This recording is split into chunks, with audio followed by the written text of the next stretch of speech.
Hello and welcome back to Heart-Centered Money Conversations. We are on episode 8 already, which is blowing my mind.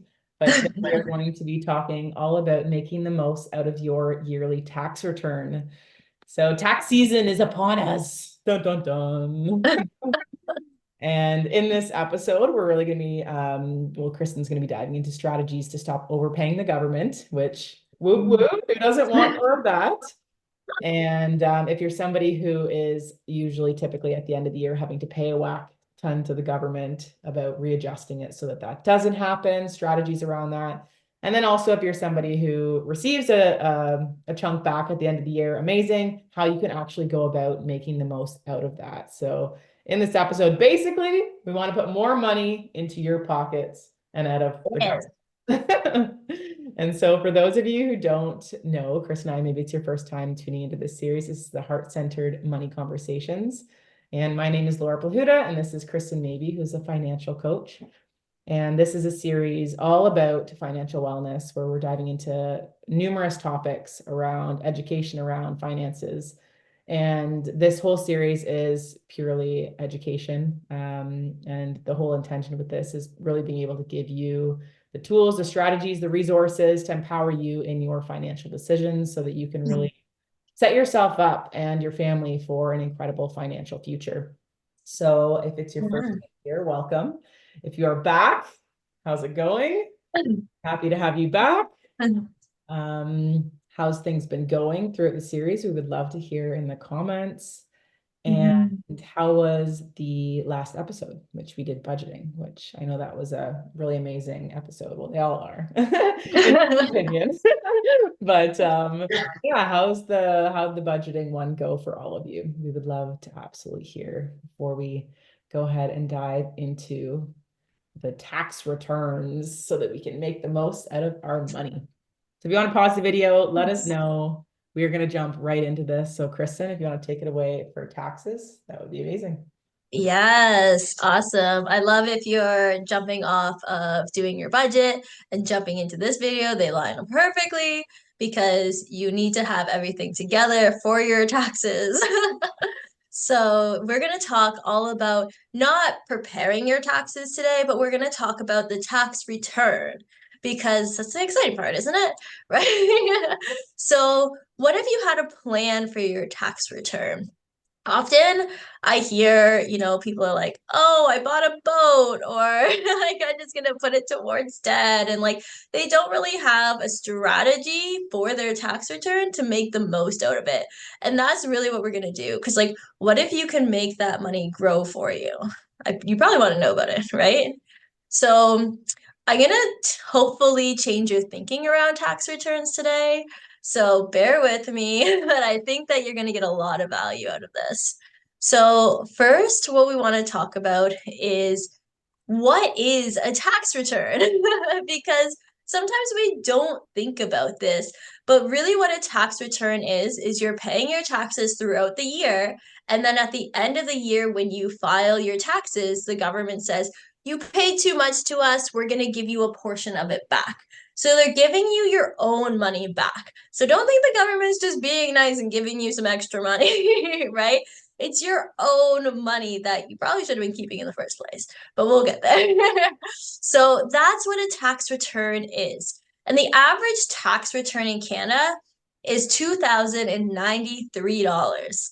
That's huge, right? $2,000. Like if you get a check for $2,000, like that can change some things for you.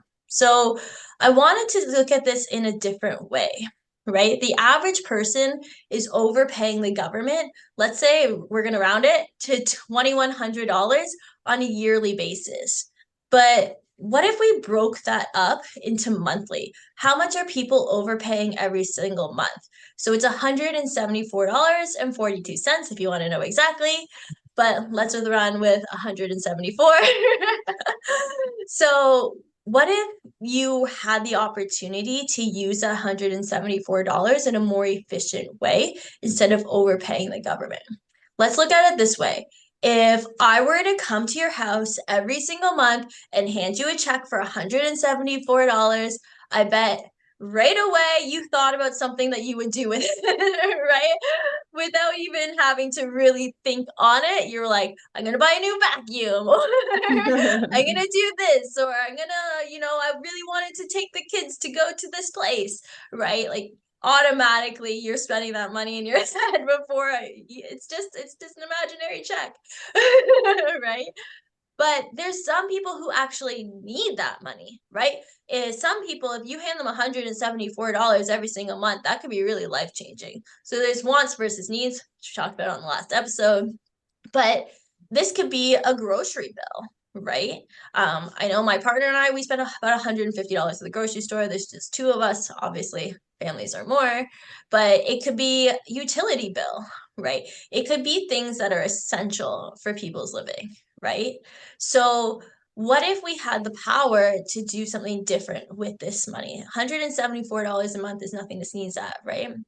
And I wanted to think about a little bit, and I'm sure Laura, you can chime in on this as well, is why do we overpay? And the biggest reason that we overpay on our taxes is because we have the fear of having to owe, right? How many people are like, I don't want to owe on my taxes, or I haven't done my taxes because I don't want to know how much I owe, right? There's a lot of avoidance around it. The But surprise, and at the end of the year, we're like, shit. yes. I owe what? I don't even want to know. Right? So it's if you don't have the fear and you have a plan and a strategy, then you're gonna get rid of that and you're not gonna avoid your taxes anymore. Like Laura and I were talking about there's so many people I know that I talk to them about taxes or I haven't paid in a couple years.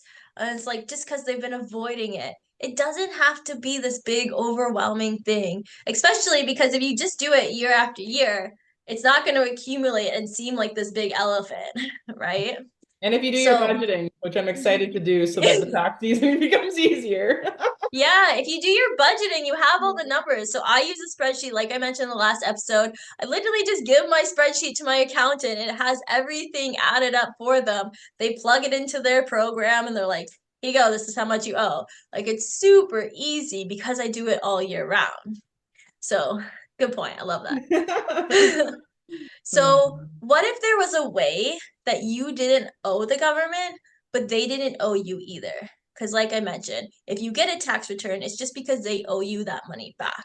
And what if you level the playing field?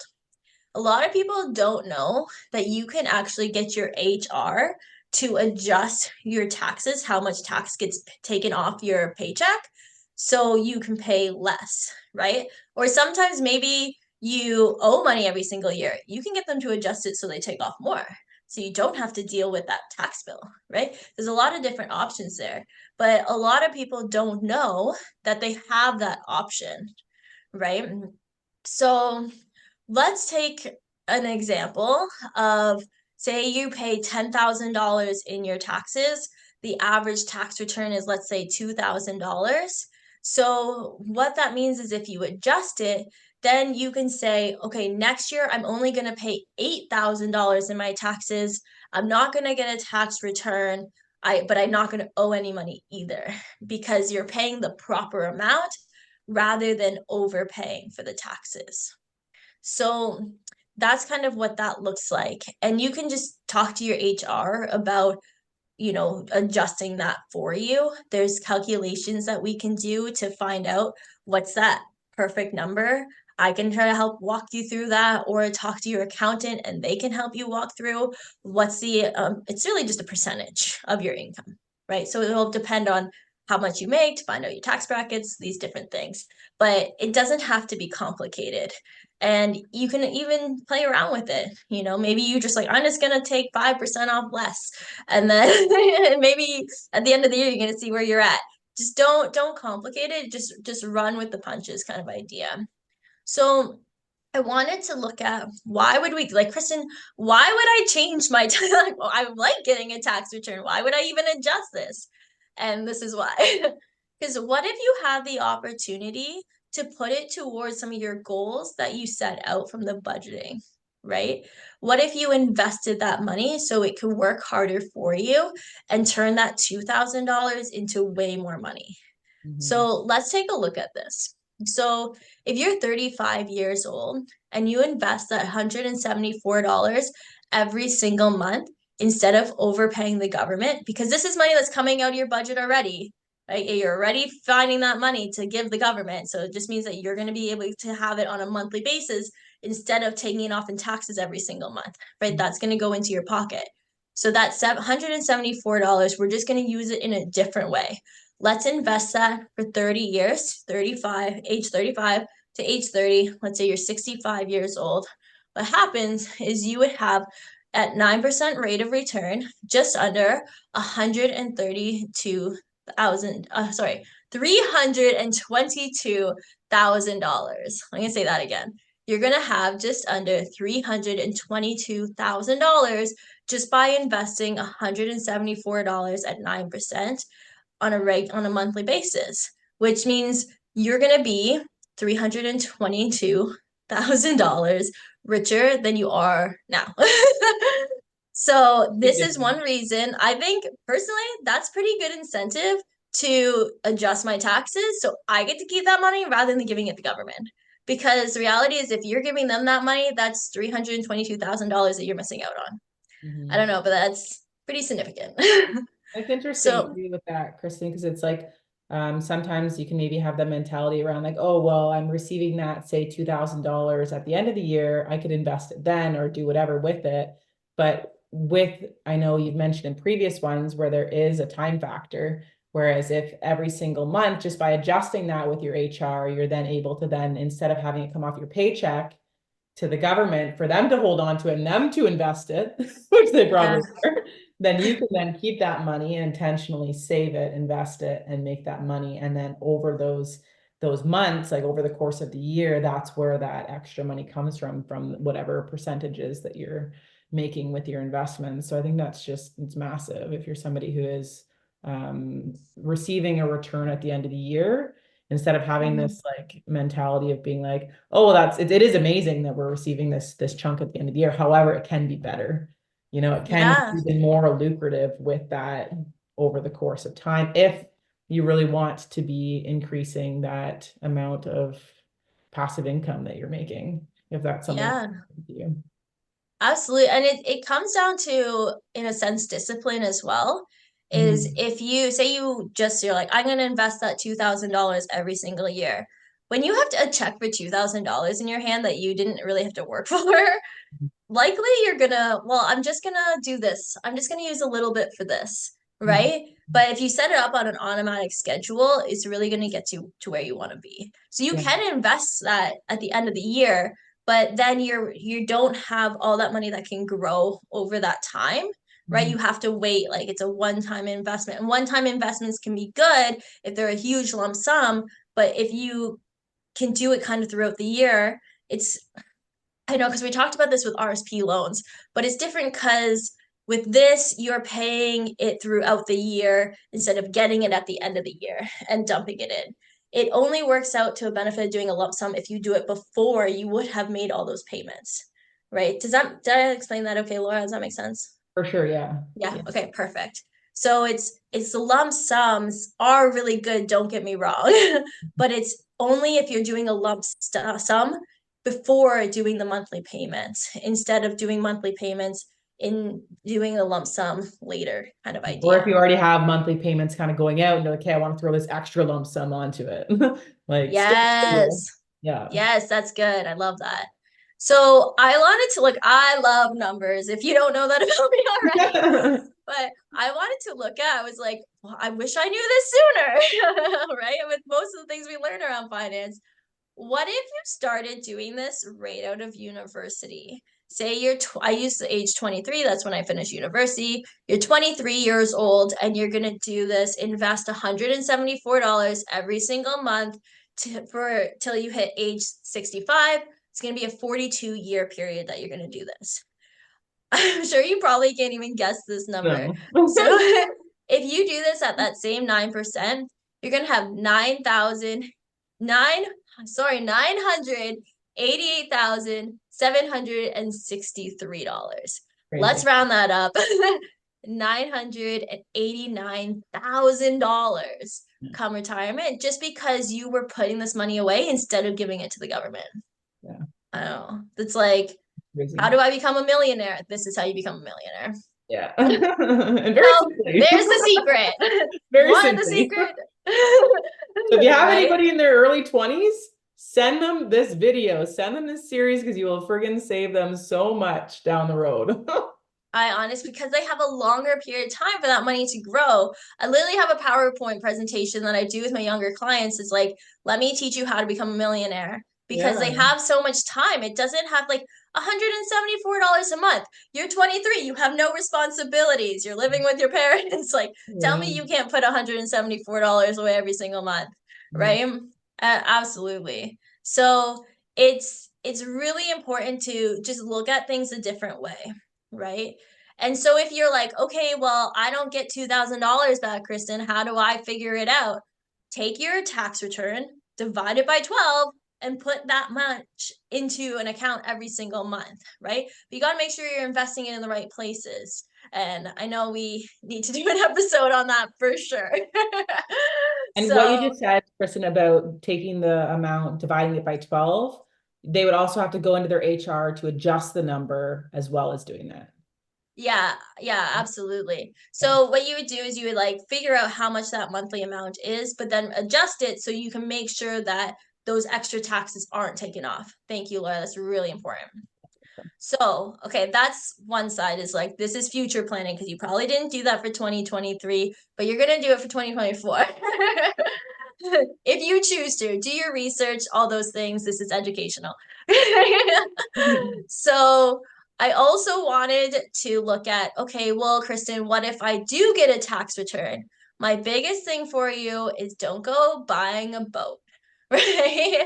Because I don't know, we bought a boat, it was $2,500, right? Just a little fishing boat, but let's say that's pretty much the price of a tax return, right? It's not what we did, but we bought a boat.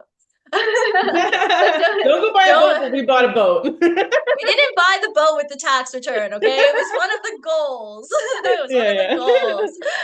Okay. If anybody wants a boat, we're selling a boat. We'll put the link below. Yes. Okay, so don't go buying a boat because the reality is like if you just invest this money. So Laura touched on, well, what if you just invest your tax return? So the power of time is so important. We talked in an earlier episode about the cost of waiting. It's like my favorite thing to talk about in finance because I think it's one thing that is really underestimated. So if you invest that $2,100 at 9% return for 30 years, say you're 35 years old again, then that's going to grow without putting any additional money in it. It's going to be just under $31,000. You just turned your $2,100 into $31,000, right? So it's just making sure that you're putting it in the right places. So if you do get that tax return and you have that discipline, that's an option. But I think mathematically it would work out better for you to adjust your taxes and do it on a monthly basis because it has more time to grow throughout the year instead of doing it a lump sum at the end of the year. And that's assuming that So, your values and your goals are that you want to create financial freedom for yourself and you want to create passive income, right? yeah, If you want to go buy a boat, then go buy it. But we're assuming fair enough. that you want to really be able to create a different financial future for yourself.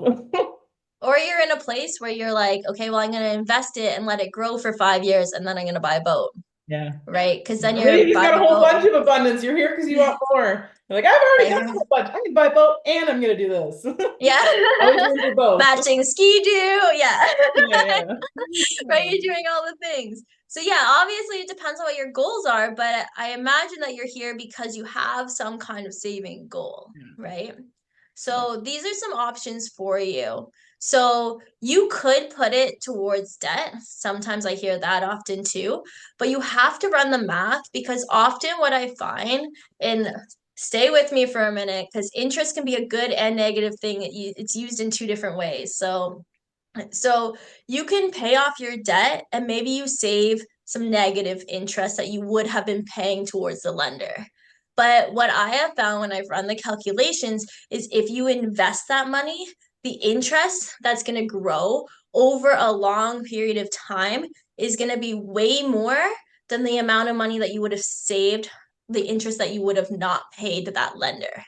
So the positive interest outweighs the negative interest essentially. Which I guess would So you depend on the percentage of the payments you have for the debt that you have, right? honestly, like every time I've run this is how it's worked out regardless. Yeah. So like run the The numbers, value find of out for having the yourself. numbers, man, yeah. Yeah. But this is how I figured it out. I'm like, okay, well, if it's going to take me 10 years to pay off my debt, if I invest that money and leave it for 10 years, what's going to be better? And that's how we run it. And Mhm. so it's really interesting because a lot of the times we think just paying off our debt, but maybe we put a small portion towards the debt and then we invest the rest. Mhm. Again, it's like, I love numbers. It's all just math, right? What's going to get you towards your financial goals faster? So those are some options because typically it's like I'm buying a boat or I'm paying off the boat that I already paid for. Like I'm paying off the debt. Yeah. Right. So those are some things. And then another thing that you can do, I really love this, is you can also take the tax return, say you invest it into your RSP or your first home savings account, because that gives you a tax deduction. What does a tax deduction do? It gives you money back on your taxes, right? So it creates a tax return for next year and then it creates this cycle, right? So even if you're doing it monthly, you can still put it into your RSP or your first home savings account to get that tax deduction. And then it creates a cycle because then every time you get money back, you put it into one of these accounts and it starts working for you again. And so it's really, really powerful over time. So I honestly like it's so many options with your tax return.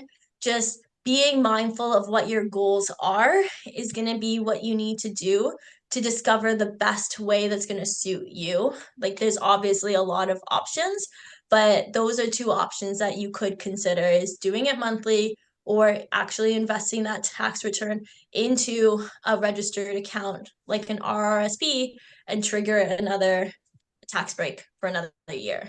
So Mhm. those are some things. And actually, Laura, I wanted to see if you can kind of give us a little bit of insight around like mindset and values and why most people, when they get the tax return, they do just impulse buy. They're like, oh, I've always wanted this thing, and they just buy that. Can you give us a little bit of like mindset piece around that? Yeah, for sure. I think we kind of touched on it a little bit already, but it really just goes around our values, right? When we value certain things, then our money will flow to it. And I don't know if it was on an episode or just in our conversation where you shared that where our money goes actually shows us our values, and it's very true, right? So when you actually look Mm-hmm. at the different types of areas of whether it's health and wellness, whether it's I want to make more money, I want to like I love food, I love these things. Like it really shows us what our values are. And Yeah. when we can really follow that money, it shows us where it goes. And so the misalignment comes in when conditioning, we're still kind of running off of old conditioning that is bringing us exactly where we are in this present moment, right? It's not moving us forward. Mm-hmm. It's already bringing us to where we are. So we're just basically falling into old patterns that are just keeping us the same. You know, if that Yeah. was a value of our parents to do certain things, or that's a value of our social group is to do certain things, then we may fall into those patterns.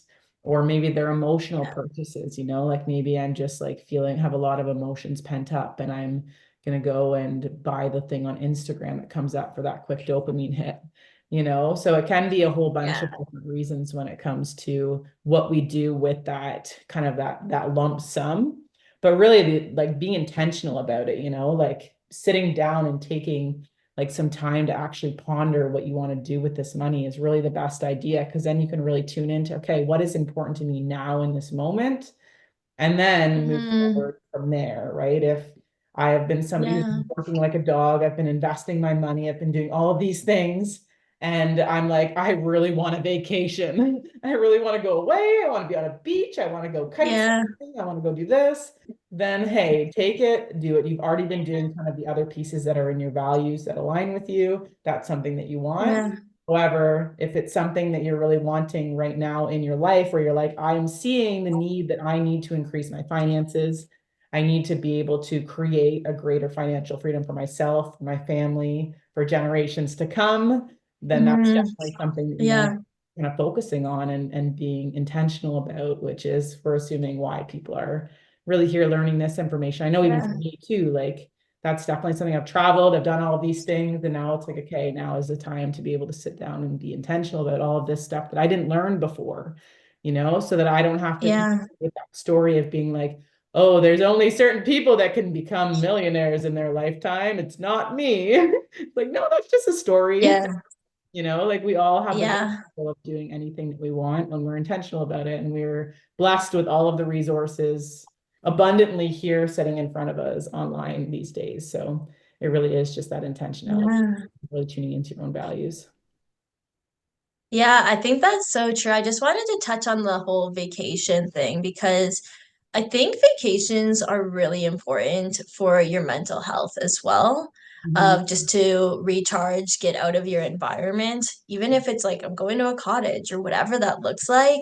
And we talked on the last episode about just like a budget isn't restricting yourself to a life that isn't fulfilling. Because Mhm. when you're not taking vacations and taking time for yourselves, then you're not able to be the most productive person that you're able to be or your best version of yourself, whatever that looks like. I always say productive because I'm like, I just want to achieve all the things. I want to do everything. But yeah, I think that it's so true of just knowing where those values lie Mhm. and um the habits and the priorities that you have. It makes a huge difference in being able to actually achieve those goals.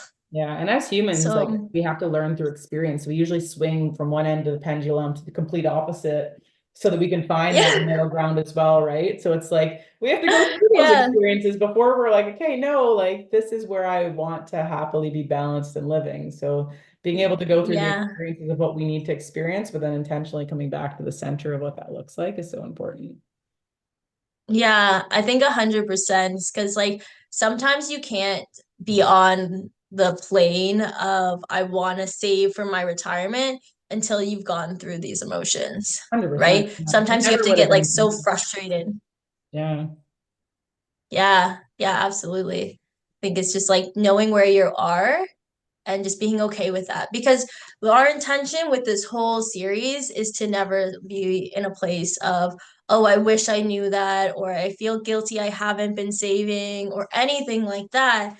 These are just opportunities for you to learn and like take the best, leave the rest kind of thing. What's going to work for you because you're going to be different than myself or Laura, and that's okay. And it's just knowing where you are. And this is a guilt-free environment, regret-free environment, but it's just learning and executing those steps when they feel right for you, right? Yeah. So, and speaking of steps, let me share the homework for this week, actually. Before we get into So, that, if you, Kristen, sorry, would we just be able yeah, to of course. briefly on if somebody says over or no, sorry, if somebody is having to pay the government at the end of the year, kind of just those few Mhm. steps that that person can do to be able to help them to make the most out of everything. Yeah. Yeah, I'm really glad that you brought that up, Laura. So what I would do is if you are owing at the end of the year, this is what I do. I'm a business owner. So I actually put a portion, I send it to the CRA monthly, a portion of my income. So that way, at the end of the year, I'm like, okay, hopefully I don't owe very much because I've been paying a little bit throughout the year. So that's one option. Um, People would argue that you should invest it and then take it out of that investment and put it at the end of the year. For me, it's just the discipline. I'm like, I just don't even want to think about it. I want it like more automatic. So that's one option. The other option is investing it, right? But you only have a year to save that money. So you have to be careful with your investment because the market's been rocky the last few years. You don't want to have less money than the money that you need at the end of the year. So just be careful if you are investing it. But what I would recommend is if you look at how much that you owed last time, like last year, say 2022, you can just divide that up into the months, right? And then you can put that money away into like an emergency fund or high interest savings account would be maybe a good option. Again, do your research. So there's a few different options, but I would say do it monthly. So that way at the end of the year, whether it's like you're taking it from your high interest savings account and paying the government, or you're paying the government a little bit every single month, it just puts you in a place that you don't need to stress all year about having to pay your taxes at the end of the year. So those are some options for people like business owners, especially who have to owe. The other thing is like have a really good accountant that is going to be able to tell you all your write-offs and know what makes the most sense. Like my accountant is really good and she was saying like you can only write off this much of your food. And I'm like, "Oh, I thought it was like a percentage. No, it's a dollar amount." Like it's crazy, right? So there's so many things about that, but having a good accountant helps too because then you're able to write off the right things. Mhm. So that helps you pay less taxes. I hope that helps in but I think that's a really, really valuable question. Absolutely. Yeah, and then So yeah, I like that because it's like kind of monthly too, so it's not like this big surprise at the end. And then if you yeah. like an employee who has an HR, they can just go to their HR and change that Mhm. slightly, so they're paying a little bit more, and then that way Absolutely. it's kind of going off automatically from their paycheck. And same thing with being a Yeah. self-employed, it's like you're not really going to miss it if it's coming every month. And then that way you may then have a little bit extra and then you can kind of keep playing around with it. And then also the other thing I know that you mentioned before was using your RSP, Sorry. And using your RSP as well, yeah, right? using your RSP, absolutely. So if you do feel like you're going to owe taxes, you can put money into your RSP or even a first home savings account if you're eligible for it, because that'll help get you a tax deduction. There's also some really amazing tax credits, like the disability tax credit, which we're going to be talking about in a few episodes from now. So there's some tax credits too that you can use to basically pay less taxes.